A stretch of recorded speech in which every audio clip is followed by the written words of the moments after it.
Welcome to my show. I'm a guest here. Her name is Madhur Nain Webster. Mrs. Madhur, how are you doing, ma? I'm doing well. How are you today? I'm fine. Thank you very much, Mrs. Madhur. Firstly, you are a therapist. You're also an author. Can you please, ma, discuss more about yourself and how you're doing currently now, ma? Yes, I'm a licensed marriage and family therapist and life coach, and I work primarily with relationships and couples. I'm also focused and have a specialty in anxiety and depression and trauma.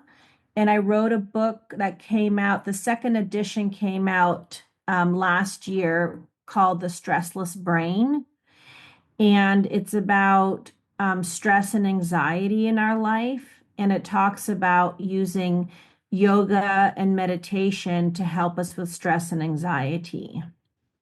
All right. Thank you so much, Mrs. Madhur. And can you also discuss more on your book, which is Stressless Brain?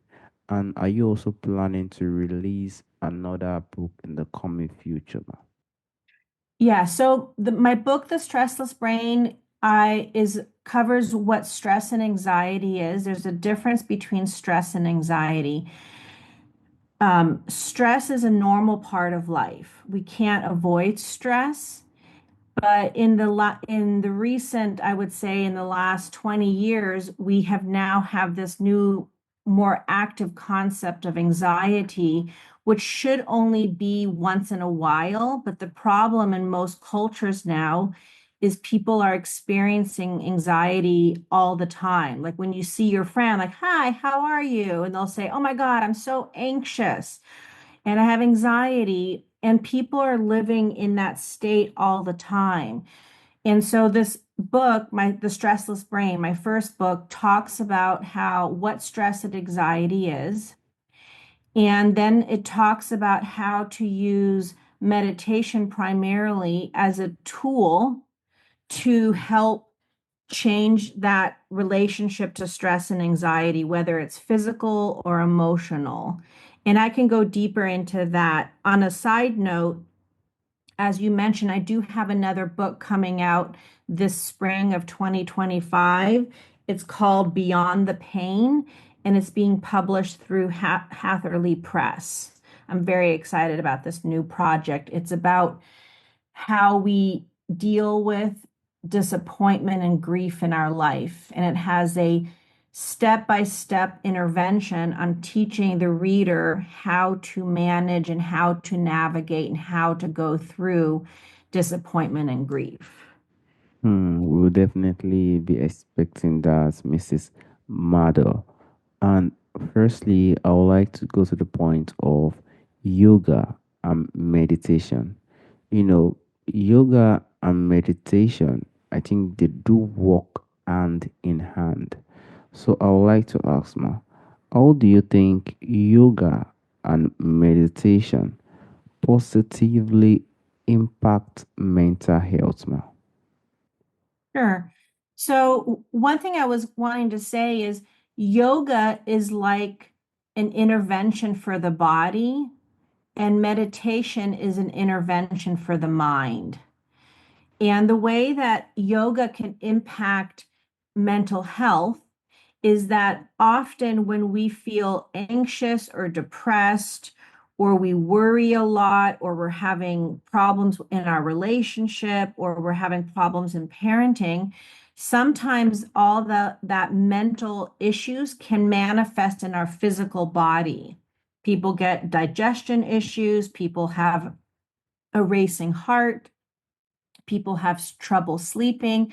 So, practicing yoga, moving the physical body in different ways, in different postures with breath, helps to A, move the energy through your body, and B, it helps to sometimes release any stuck feelings of physical feelings or emotional feelings in the body.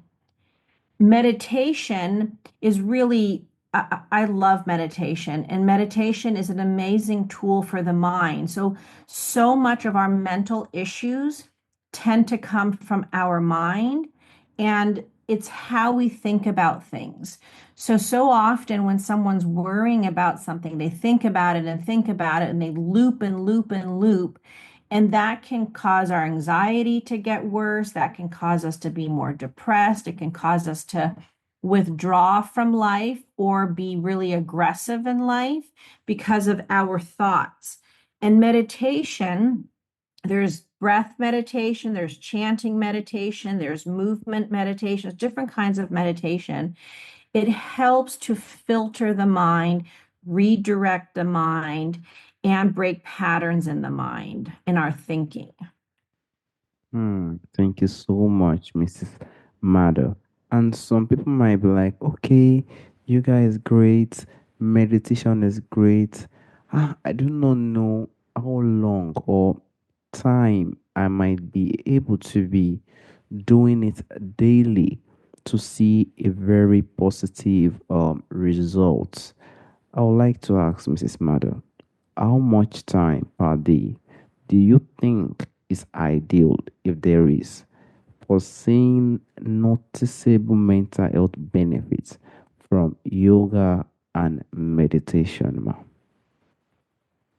Well, yoga is usually something that people do once a day. And often, if you go to a class, it's usually an hour to an hour and a half. But you can do yoga for at home on YouTube. You can do sun salutations, which is the basic flow technique that most yoga practices will incorporate. And then you can download it from the internet. It's called sun salutations, and it tells you exactly how to do it. And one sequence can take maybe a minute and a half to 3 minutes, depending on how fast you go. So a person could do sun salutations first thing in the morning and just start with three of them and just use your breath as you're moving through the exercises. And that's a really simple and free way to do yoga.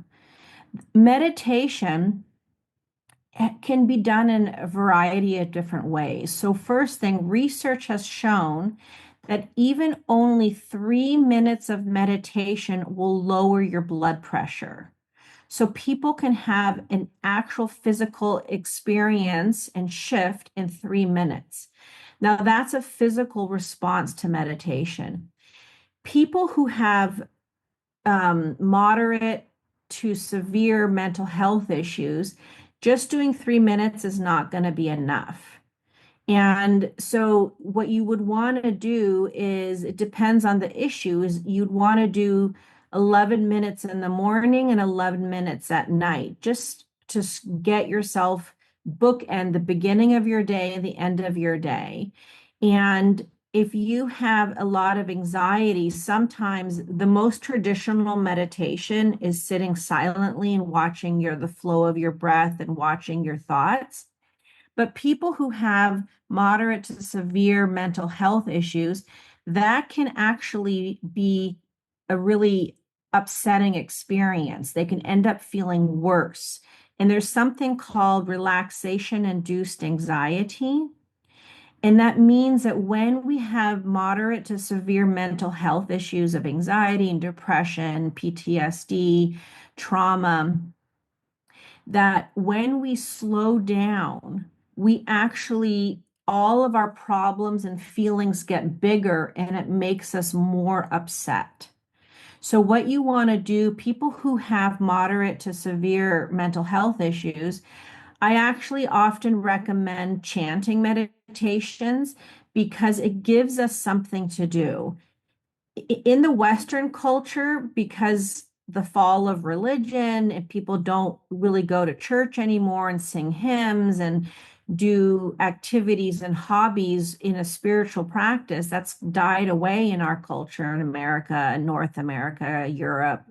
Then people are often uncomfortable with chanting because it's unfamiliar. But the thing is, people who have moderate to severe mental health issues, they're often really hijacked by their mind. They just think and think and think, and they get themselves all worked up. But if you can give yourself a mantra to focus on, an affirmation to focus on, and you repeat it and repeat it, you can work on breaking the cycle of how you think and how you overanalyze and worry. Wow, thank you so much, Mrs. Madhur. And next, I would like to go to the point of self compassion and negative self talk. Personally, I do not know if yoga or meditation helps in something like this because this deals with probably a personal character and behavior.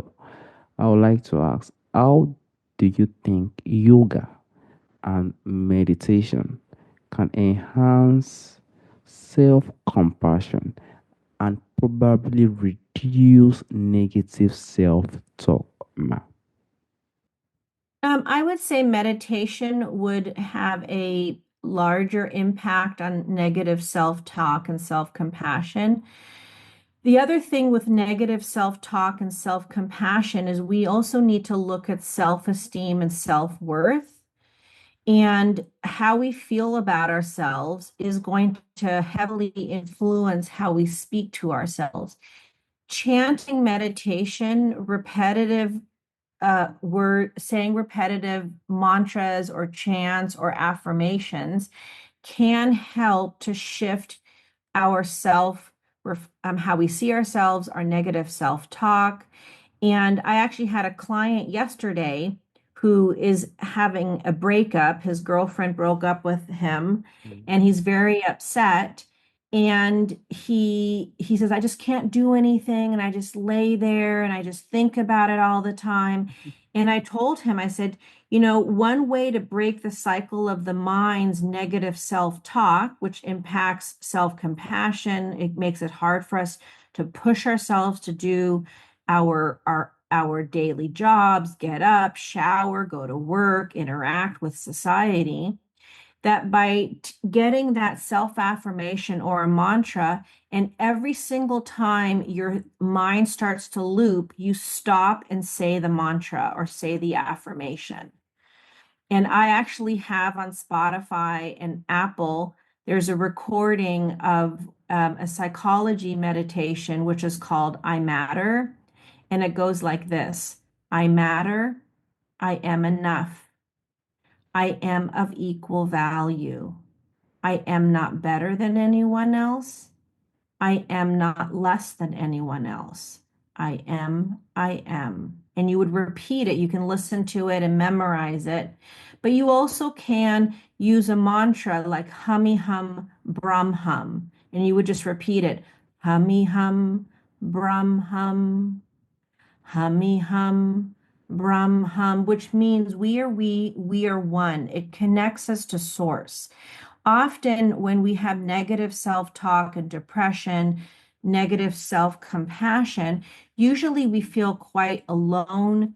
We feel like we're not good enough. We feel like we're too much. No one can handle us. And when we can chant, we can work on breaking that negative self talk.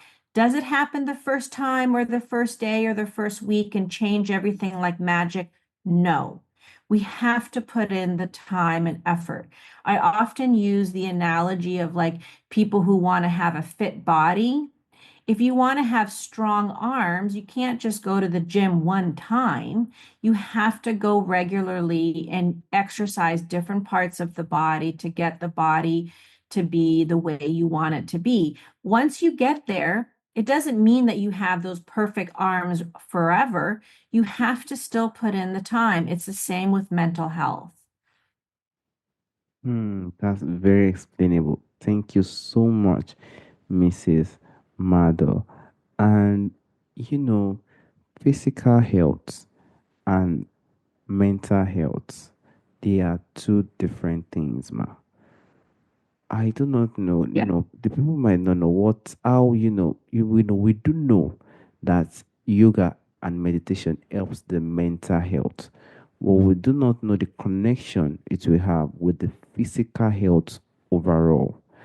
What do you think is the connection between the physical health and the mental health in these practices, ma'am? Well, the thing is that our mind, which where we operate from our mental health, how we interpret things, how we see the world, how we make sense of what's happening, happens in the mind.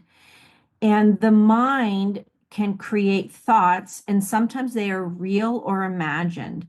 Our physical body is impacted by our thoughts. And the example that I often tell my clients is if you're sitting at home and let's say your spouse is 10 minutes late, if you sit there and you start to mentally worry about all the worst possible things that could have happened to your spouse and why they're late, you will start having all these stories in your head. They got in a car accident, they drove off the bridge, there was a fire. You could just go down all the worst case scenarios. And what happens to your body is your body will physically respond to your thoughts. Your stomach will tighten, you'll break out in a sweat, you might clench your teeth, you might have a dry mouth. So there's a variety of things that happen in our body with our mental thought mind. And then our spouse will walk into the door 30 minutes late and you'll be like, "Oh my God, what happened?" And freaking out. And the person's like, "Oh, I just bumped into our friend and was talking to them. Everything's fine. What's wrong with you?" But the person at home, their mind was so active and the physical body responded, and that reinforced the negative thoughts. Here's the thing. The amygdala in your brain, which is the animal part of us, which is the fight, flight, freeze, also the adrenals do that as well. But the amygdala is the part of our mind that assesses danger. But the thing is, the amygdala will respond if you're getting every single red light and you're trying to catch a flight. Your amygdala will respond that you're in danger because your mind will worry and your body will respond, and it doesn't know the difference between real danger and imaginary danger. Our ancestors, there's a great documentary on called Stress on what is it called? Um, it'll come to me, but it's by a professor from Stanford University called Stress. It's on YouTube. Mhm. And he talks about how our ancestors who were cave people, that they would be walking, and if a saber-toothed tiger came, their amygdala would go into action and we could climb trees, we could run really fast. And then the danger would be over, and then we would have to walk back to our village, our campsite, and it would maybe take us 2 hours. And in that process, you're releasing all of the cortisol, all the hormones that your mind produced so that you could be a superhuman. The problem with modern society is we are releasing all those hormones multiple times a day, but we're not being attacked from danger.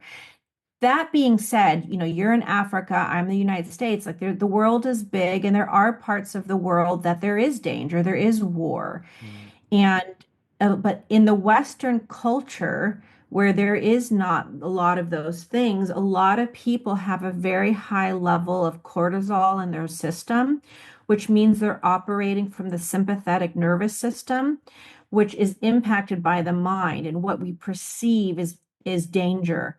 But I often tell people, is that real or imagined? And it's teaching people to become more aware so that you cannot be so reactive to imaginary fear. Yoga and meditation helps to lower the sympathetic nervous system, the stress response, and connect us more to the parasympathetic nervous system, which is the calming, pleasure, relaxed feeling. And so that's how yoga and meditation actually can help shift that. But if we don't change the patterns of our thinking, if we don't change the patterns and how we live our lives, sure, you can do a meditation and feel better afterwards. but it may only last 5, 10 minutes to an hour. But if you don't break the cycle of your negative patterns, you're just going to go back to the old thing. Thank you so much, Mrs. Madhur. And some people might still be feeling skeptical. Some people might still be feeling like, okay, this yoga thing stuff. What advice would you think you can give to someone could be still be feeling skeptical about yoga and meditation impacts on mental health, ma? Well, I would say that two things. One is we just have to try it. Like you be the scientist, you try it every day for a month and do some journaling and notice if it changes for you. And the second thing is if the listener is unhappy in their life and they've tried so many other things and they're still unhappy, then what do they have to lose to try something that's free and simple that they can do in their own home? The thing is that in the old times, like 50, 60 years ago, at least in the West, people used to go to church 2 to 3 times a week and Mm, sing and chant with their congregation. And that is a form of meditation. With the fall of religion, people just don't do that anymore. There's a lot of isolation. So it's unfamiliar. People didn't have cars in the West as much as they do now. People, in Europe it's more expensive to own a car, and gas is more expensive, and the transportation, but people just walk more. In the United States, it's everyone drives everywhere. And so we're not moving our bodies. And there's a lot of science that actually says that the movement of body and the movement of mind through meditation can create a happier, more whole life. you really explained that well. Thank you so much, Mrs. Maddo. And lastly, there's a question I normally ask Mrs. Maddo. From the ancestors, from the forefathers, there are a lot of things that exist during our forefather and our ancestral time that is missing in our time today. If there is anyone or anything you would like to bring back to our time today, what do you think that thing would be now?